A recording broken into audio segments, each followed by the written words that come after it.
serie terror. Recuerdo caminar por una fría calle. Recuerdo que la neblina cubría todo.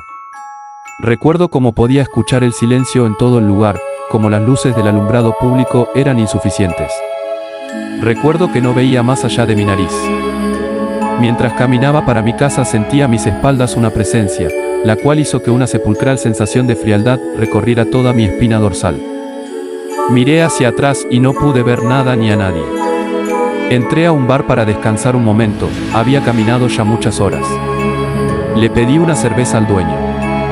Después de meditar con la bebida en la mano por unos segundos, el hombre me preguntó: «Usted no es de por aquí, ¿verdad?». Su pregunta no me sorprendió, ya que por mis ropas sucias y mi aspecto de no bañarme en días era claro que no tenía donde dormir. No soy de por aquí», respondí. Me lo imaginaba. «Debe de tener más cuidado a estas horas. La gente dice que un fantasma suele robar las almas de los que caminan las calles en la oscuridad, pero estoy seguro que son meros cuentos. Aunque debo advertirle que algunas personas han aparecido muertas en las calles, quizá un loco, pero debe de tener cuidado». «Muchas gracias, lo tendré en cuenta». En uno de los recuerdos más vívidos de mi infancia estoy leyendo El sabueso de los Baskerville, la típica novelita de Sherlock Holmes, cuando llega mi madre y le comento que me está dando miedo. Acto seguido, mi madre coge el libro y lo devuelve a la biblioteca casi sin mediar palabra. No supe cómo se resolvía el misterio hasta que investigué por mi cuenta años más tarde. Aparte del fastidio de no poder terminar un libro que me generaba mucha curiosidad, sentí que mi madre no me había entendido en absoluto. Sí, el mentado sabueso me daba miedo, pero eso no significaba que no me estuviera gustando, sino todo lo contrario. Quería seguir leyéndolo. Pero yo, por aquella época, era una niña. Historia de Ring, La Señal, y Lilo y Stitch son como un huevo y una castaña, no se parecen en absolutamente nada. La primera es una película de terror mítica, pues aterrorizó a millones de personas en su momento. Es una adaptación de Ringu, la cinta japonesa. Leyendas de terror.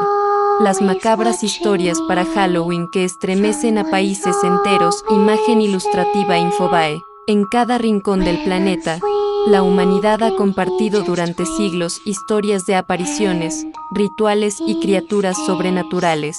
Estas leyendas, algunas macabras y otras escalofriantes, han cruzado generaciones y fronteras, manteniéndose vivas a través de la tradición oral y el misterio que las envuelve. Hoy, cuando Halloween y las festividades en honor a los difuntos invitan a explorar los miedos humanos, estos relatos parecen cobrar aún más fuerza. Leyendas de terror.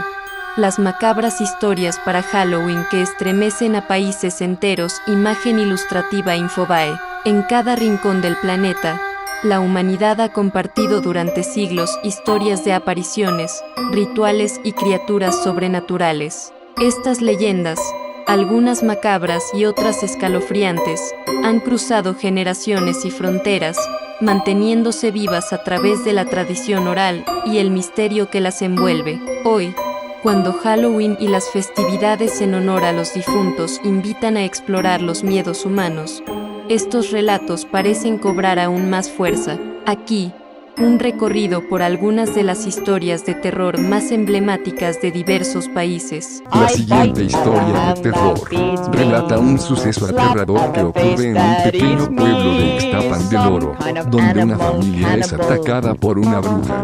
La siguiente historia me fue contada por mi abuela, y ocurrió hace mucho tiempo.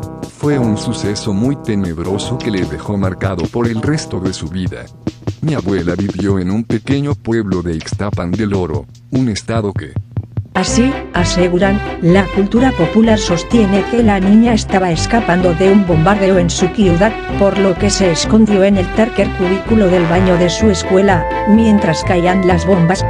No obstante, el lugar fue destruido por uno de los estruendos, situación por la que falleció en el lugar y a su alma supuestamente nunca pudo descansar.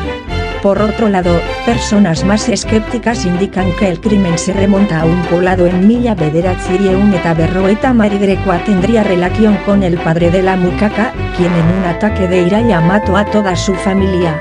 Anako logró salir y Grecoa se escondió en el baño de la casa, pero luego de unos minutos fue descubierta por el hombre, quien la ahorcó y posteriormente enterró su cuerpo en el patio de la casa. De acuerdo a los autores, una de las versiones más aceptadas apunta a Stelena suicidio de la niña, quien en Milla Vederazieri. Jacobo y Marcelo eran dos amigos que disfrutaban mucho jugando en el parque, sobre todo cuando tenían una pelota de tenis a mano, porque ese era su deporte preferido. Un día, como solían hacer habitualmente, quedaron al salir de clases para ir a jugar. Durante el camino, Jacobo no aguantó las ganas y empezó a jugar, a pesar de que Marcelo le insistió que mejor no lo hiciera. Jacobo continuó jugando y le lanzó la pelota a Marcelo, pero como no estaba concentrado, no alcanzó a cogerla y la pelota cayó en el jardín de una casa abandonada. Al ser el culpable, Jacobo debía ir a recoger la pelota, pero el aspecto atemorizante de la casa le generaba muchísimo miedo. Así que Marcelo se ofreció a ir por la pelota. Ni corto ni perezoso, Marcelo fue por la pelota, pero tanta era su curiosidad que no pudo resistir y le echó un vistazo a la casa. María Luisa llegó a la casa del doctor Reyes y su esposa a eso de las 7 de la noche. Había sido contratada para cuidar los dos hijos de la pareja mientras ellos cenaban en un lujoso restaurante de la ciudad. El doctor Reyes abrió la puerta y le dejó saber que los niños se encontraban dormidos. Igualmente, la señora Reyes le pidió permanecer en la sala de estar, cerca de la habitación de los niños, en caso de que alguno de ellos se despertara. La pareja se despidió y María Luisa se dirigió a la sala y se sentó a jugar en su celular. Al cabo de un rato, se aburrió y llamó a los padres para saber si era posible ver televisión. Por supuesto, respondió el doctor Reyes.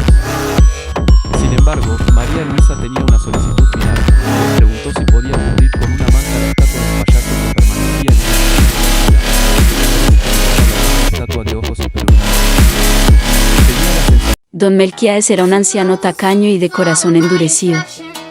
Aunque tenía 3 hijas que se desvivían por él y lo colmaban de atenciones, su única felicidad provenía de contar las 10 monedas de oro que había ahorrado.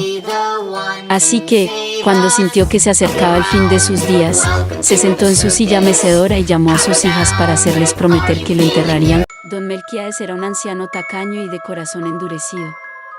Aunque tenía 3 hijas que se desvivían por él y lo colmaban de atenciones, su única felicidad provenía de contar las 10 monedas de oro que había ahorrado.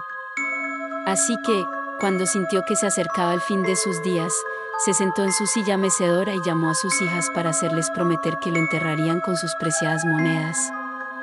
A los pocos días, el anciano falleció y las hijas cumplieron su última voluntad.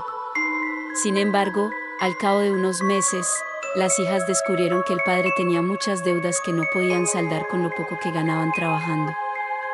¿Qué haremos? Una familia, compuesta por 2 pequeños y sus padres, viajaban por carretera hacia, cuando el coche se les averió. Los padres salieron a buscar ayuda y, para que los niños no se aburrieran, les dejaron con la radio encendida.